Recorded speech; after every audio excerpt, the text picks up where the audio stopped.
Hi అండి, welcome to Isha vlogs. మా ఇంట్లో పాలు పోసి బీరకాయ ఎలా చేస్తారో ఒకసారి చూపిస్తానండి, ట్రై చేయండి. ఫస్ట్ అయితే ఆయిల్లో ఆవాలు జీలకర్ర వేసి చిటపటలాడాక ఉల్లిపాయలు వేస్తున్నానండి. ఉల్లిపాయలు బాగా ఫ్రై అయిపోవాలి.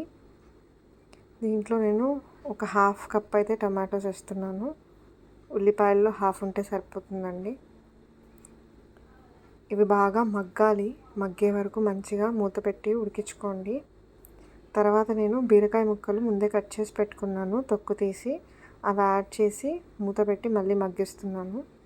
బీరకాయలో ఆల్రెడీ వాటర్ ఉంటుందండి, సో దాంతోనే మగ్గిపోతుంది. ఎక్స్ట్రాగా ఏం యాడ్ చేయాల్సిన అవసరం లేదు.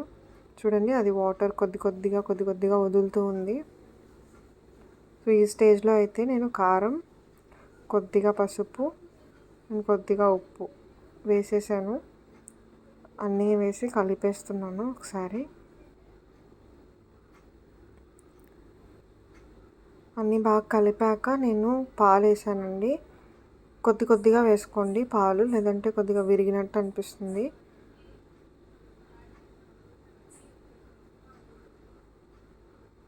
ఇప్పుడు ఇది థిక్గా ఉంది కదండి, మీకు ఎంత కన్సిస్టెన్సీలో కావాలో అంత కన్సిస్టెన్సీలో మీరు పాలు వేసుకోండి.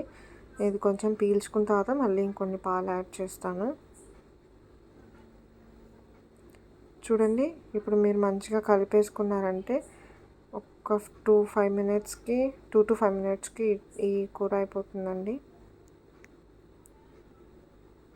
నాకు ఉప్పు కొద్దిగా తక్కువ అనిపించిందండి, అందుకని నేను మళ్ళీ యాడ్ చేసి కలుపుతున్నాను. అంతే అండి, కమ్మగా ఉండే బీరకాయ కూర పాలు పోసి రెడీ అయిపోయింది. మీరు ట్రై చేయండి.